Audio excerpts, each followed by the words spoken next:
ஓம் சக்தி தாயே போற்றி. என் அன்பு குழந்தையே, இன்று உன் சமயபுரத்து மாரியம்மன் உனக்கு ஒரு எச்சரிக்கையான செய்தியைத்தான் கொண்டு வந்திருக்கின்றேன்.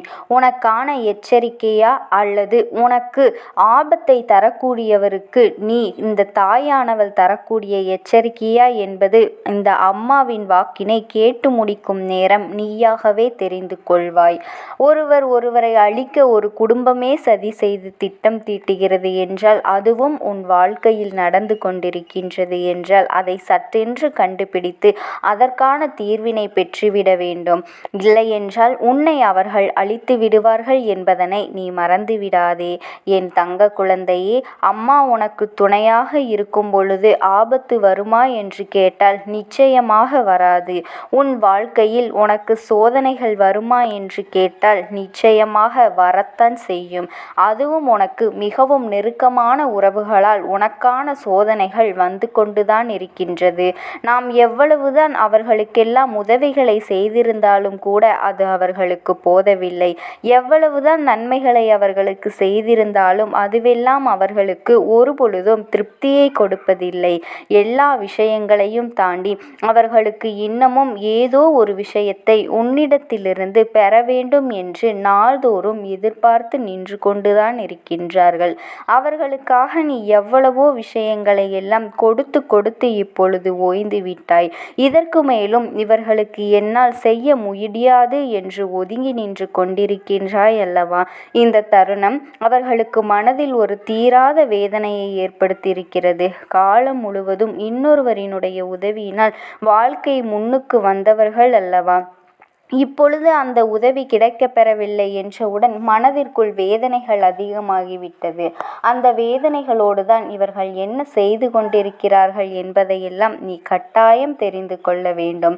இந்த வேதனையின் உச்சத்தை தொட்ட இவர்கள் உனக்கு செய்ய நினைத்தது உனக்கான அழிவினை அங்கே எதிர்பார்த்து காத்து கொண்டிருக்கின்றார்கள். நீ இருக்கக்கூடாது என்பதையும் அவர்கள் அங்கே முடிவு செய்து கொண்டிருக்கிறார்கள்.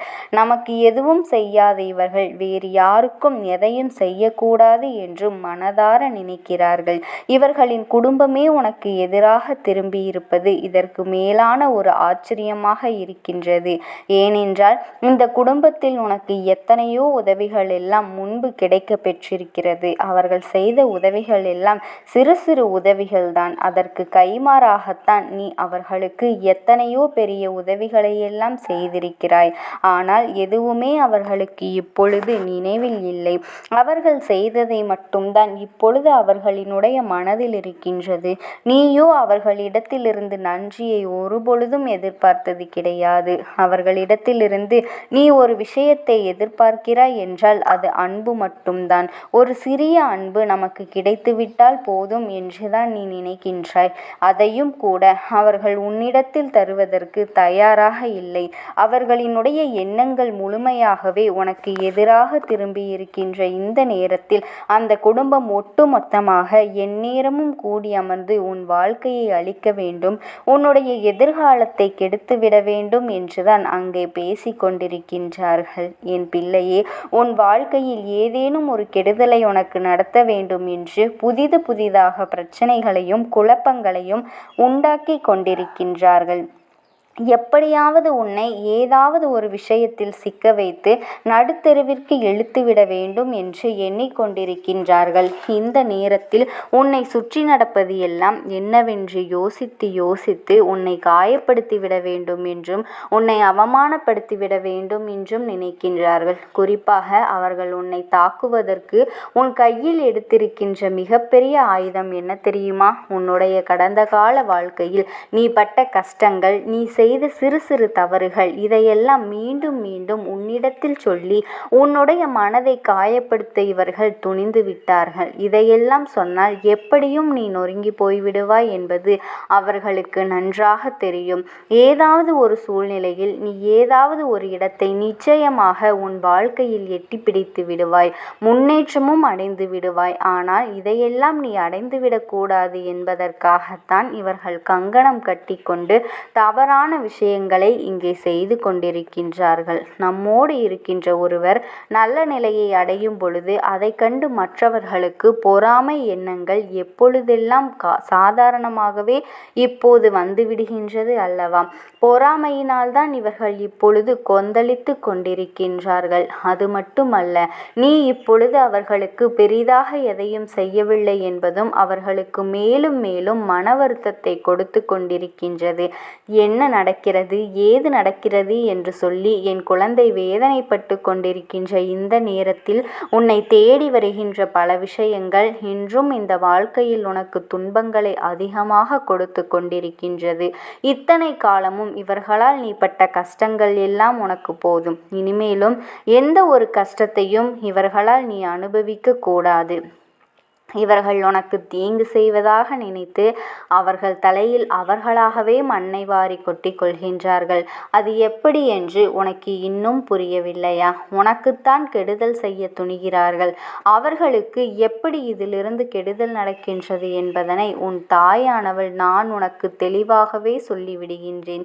சற்று கவனமாக நீ கேட்க வேண்டும் என் தங்க குழந்தையே. அவர்கள் எல்லாம் வெறும் உனக்கு சதி செய்ய மட்டும்தான் யோசித்து கொண்டிருக்கின்றார்கள். ஆனால் உன்னை காப்பாற்றுவதற்கு நான் இருக்கின்றேன் என்பதனை நீ மறந்துவிடாதே. என் குழந்தையே, ஒரு வீடு என்பது எப்பொழுதுமே நல்ல வார்த்தைகளை பேசக்கூடிய இடமாக இருக்க வேண்டும். அப்படி இருந்தால் மட்டும்தான் அந்த இடத்தில் தெய்வங்கள் வந்து தங்கும். அதே போல அந்த இடத்தில் எல்லா நல்ல விஷயங்களும் நடக்கும். இவர்கள் உனக்கு கெடுதல் செய்ய வேண்டும் என்றும் உன்னை அழிக்க வேண்டும் என்றும் சொல்லி எப்பொழுதும் தீய வார்த்தைகளை மட்டுமே தன்னுடைய வீட்டில் பேசிக் கொண்டிருக்கின்றார்கள். இது தானாகவே எதிர்மறை ஆற்றலையும் தேவையில்லாத எதிர்மறை எண்ணங்களையும் அவர்கள் இல்லத்திலும் உள்ளத்திலும் அழைத்து கொண்டு வந்திருக்கின்றது. எதிர்மறையான விஷயங்களை அவர்கள் இல்லத்திற்குள் அவர்களாகவே அனுமதித்திருக்கிறார்கள். அவர்களுக்கு தெய்வம் எந்த ஒரு வகையிலும் நல்லதை நடத்தக்கூடாது என்ற முடிவுக்கு வந்துவிட்டது. அவர்கள் வாழ்க்கையில் நடக்கின்ற எத்தனையோ பிரச்சனைகளை எல்லாம் தாண்டி அவர்களுக்கு இனிமேலும் மேலும் மேலும் துன்பங்கள் வருவதற்கான நேரம் ஆரம்பித்து விட்டது என்பதைத்தான் இந்த அம்மா உன்னிடத்தில் தெளிவாக சொல்கின்றேன். நான் சொல்வதெல்லாம் உன்னுடைய வாழ்க்கையில் மேலும் மேலும் உனக்கு சந்தோஷத்தை ஏற்படுத்தும் என்பதனை நீ புரிந்து கொள். உன்னை அழிக்க இவர்கள் குடும்பமாக சேர்ந்து சதித்திட்டம் தீட்டுகின்ற நேரத்தில் அவர்கள் வாழ்க்கையில் அவர்களே மிகப்பெரிய கெடுதலை உருவாக்கிவிட்டார்கள் என்பதை கேட்கும் பொழுது எத்தனை சந்தோஷமாக இருக்கின்றது என்று சாதாரணமாக சொல்லவில்லை. அடுத்தவனுக்கு கெடுதல் நினைப்பவன் நிச்சயமாக அழிந்து போவான் என்பதில் எந்த ஒரு மாற்று கருத்தும் கிடையாது. உன் அம்மா இறங்கி சென்று இவர்களை எல்லாம் பழிவாங்க வேண்டும் என்ற அவசியமும் கிடையாது. அவர்களுக்கு 1000 எச்சரிக்கைகளை நான் கொடுத்து அவர்கள் அதனை காது கொடுத்தும் கேட்கவில்லை. என்ன நடக்கின்றது, ஏது நடக்கின்றது என்பதனை பற்றி அவர்கள் பெரிதாக சிந்திக்கவும் இல்லை. தன் வாழ்க்கையில் நடக்கின்ற விஷயங்களை பற்றி எல்லாம் பெரிதாக எண்ணாமல் தன்னை சுற்றி என்ன நடக்கின்றது என்பதனை புரிந்து கொள்ளாமல் அடுத்தவர்களை அழிக்க வேண்டும் என்று மட்டுமே தன் மனதிற்குள் நினைத்து தவறான எண்ணங்களை வைத்து கொண்டிருக்கின்ற யாரும் எப்பொழுதும் இந்த வாழ்க்கையில் முன்னேறியதாக சரித்திரமே கிடையாது. ஓம் சக்தி தாயே போற்றி. என் அன்பு குழந்தையே, நீ தேடிக்கொண்டிருந்த ஒரு முக்கியமான செய்தியோடு இன்று உன் தாயானவள் உன்னிடத்திலே பேச வந்திருக்கின்றேன். இப்பொழுது நீ அனுபவித்து கொண்டிருக்கின்ற அத்தனை கஷ்டங்களும் அத்தனை துயரங்களும் இந்த நபரால் செய்வினை செய்யப்பட்டுதான் நீ இவ்வளவு கஷ்டங்களையும் நாள்தோறும் அனுபவித்து கொண்டிருக்கின்றாய். அதனால் அதற்கான தீர்வை கொடுப்பதற்காகத்தான் உன் தாயான இன்று நான் உன்னை தேடி வந்திருக்கின்றேன் என்பதனை நீ புரிந்து கொள். அதனால் இந்த வாக்கினை முழுவதுமாக நீ கேட்டு இந்த அம்மா சொல்லக்கூடிய விஷயத்தை நீ வரும் வெள்ளிக்கிழமை உன் வீட்டில் நீ செய்ய வேண்டும். என் அன்பு குழந்தையே, எப்பேற்பட்ட செய்வினையாக இருந்தாலும் செய்வினையால் செய்யப்பட்ட வேதனைகளும் கஷ்டங்களும் அனைத்தும் உன்னை விட்டு ஓடிவிடும் என்பதில் எந்த ஒரு மாற்று கருத்தும் இல்லை. அதனால் முக்கியமான விஷயம், இந்த வாக்கினை நீ முழுமையாக கேட்டு வரும் வெள்ளிக்கிழமை நீ அப்படியே செய்ய வேண்டும். என் தங்க குழந்தையே, அப்படி ஒரு முறை நீ செய்தால் இப்பொழுது படும் கஷ்டங்களானது உன்னை விட்டும் உன் வீட்டை விட்டும் வெகு தொலைவில் ஓடிவிடும். இந்த தாயானவள் சொல்லும் வார்த்தைகள் எப்பொழுதும் உனக்கு வேதவாக்கு என்று நம்பி நான் சொல்லக்கூடிய விஷயத்தினை நீ முழு மனதோடு செய்ய வேண்டும். என் செல்ல குழந்தையே, இப்பொழுது நீ பல கஷ்டங்களை எல்லாம் அனுபவித்து கொண்டிருக்கின்றாய் அல்லவா? நான் சொல்லக்கூடிய கஷ்டம் உன் வாழ்க்கையில் இருந்தால் இந்த விஷயத்தை நீ புரிந்து கொள்ள வேண்டும். நிச்சயமாக நான் குறிப்பிடக்கூடிய ஒருவரால் தான் அது செய்யப்பட்டிருக்கும். இப்பொழுது அதை நான் முழுமையாக சொல்லப் போகின்றேன். நீ அனைத்தையும் கேட்டுவிட்டு உன்னுடைய வாழ்க்கையை நீ சோதித்துப் பார். ஏனென்றால் நான் சொல்கிறது உன் வாழ்க்கையில் நடக்கிறதா இல்லையா என்பதனை நீ முக்கியமாக தெரிந்து கொள்ள வேண்டும். சில நாட்களாக உன்னுடைய எல்லா விஷயங்களும் எதிர்மறையாக மட்டும்தான் நடந்து கொண்டிருக்கின்றது. எந்த விஷயம் எடுத்தாலும் தடை, எந்த விஷயத்தை செய்ய போனாலும் தடை, எந்த விஷயத்தை செய்தாலும் அதில் உனக்கு மன நிம்மதியே கிடையாது.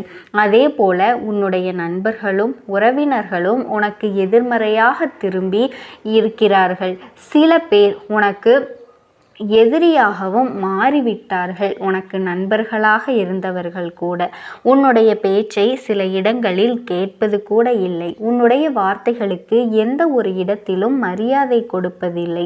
ஆரம்ப காலகட்டத்தில் சில மனிதர்கள் உன் வாழ்க்கையில் நான் உனக்கு அடிமையாக இருப்பேன், உன்னுடைய துக்கத்திலும் சந்தோஷத்திலும் கஷ்டத்திலும் நான் உன்னோடு துணையாக இருப்பேன், ஒவ்வொரு நாளும் உன்னை நான் சந்தோஷமாக வாழ வைப்பேன் என்று சொன்ன நபர் இன்று உன்னிடத்திலே நீ இருந்தால் என்ன, இல்லாவிட்டால் என்ன என்று, நீ அழுதால் என்ன, அழுகாவிட்டால் என்ன, நீ எல்லாம் எனக்கு ஒரு ஆளே கிடையாது, ஒரு முக்கியமான நபரே கிடையாது என்று அவர்கள் இப்பொழுது உன்னை அலட்சியமாக நினைத்து போகின்றார்கள்.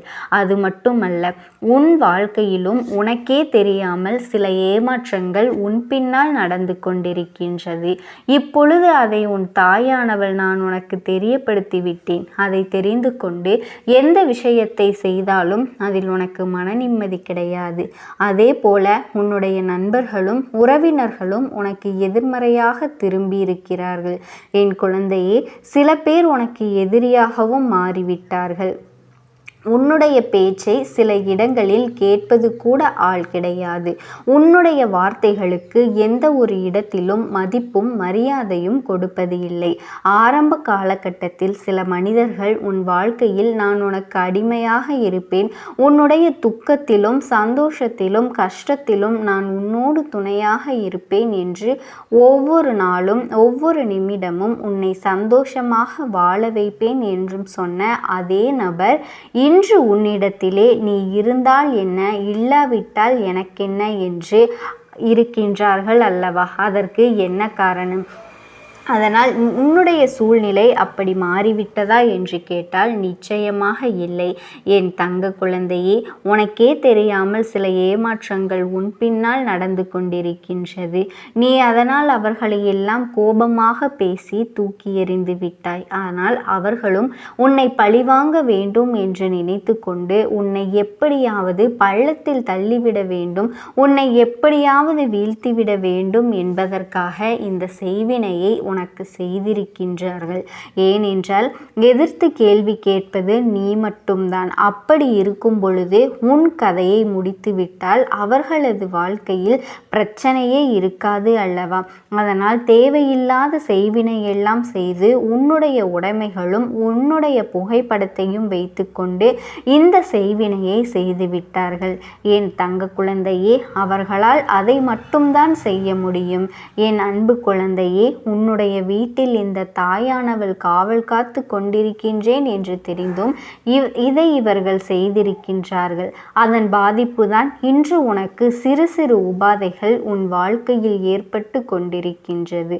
திடீரென்று உடல்நிலை சரியில்லாமல் போகும். திடீரென்று நீ செல்லமாக வளர்த்து உன்னுடைய வீட்டு பிராணிகளுக்கு உடல்நிலை சரியில்லாமல் போகும். ஏன் இப்படி ஆகின்றது என்று கூட தெரியாமல் என் அன்பு குழந்தை ஏன் இப்படி நடக்கின்றது என்று கூட தெரியாமல், ஒன்றும் புரியாமல் நீ குழம்பிக் கொண்டிருக்கின்றாய். என் தங்கமே, சில விஷயங்களில் நம் வாழ்க்கையில் நமக்கு நல்லதே நடக்கும் என்று நம்பினாலும் கூட உன்னுடைய வீட்டில் இந்த தாயானவள் உனக்காக காவல் காத்து கொண்டிருக்கின்றேன் என்பது தெரிந்தும் இதை இவர்கள் செய்து கொண்டிருக்கின்றார்கள். அதனுடைய பாதிப்பு தான் உனக்கு சிறிய சிறிய பிரச்சனை எல்லாமே உன்னுடைய வாழ்க்கையில் ஏற்பட்டு கொண்டிருக்கின்றது.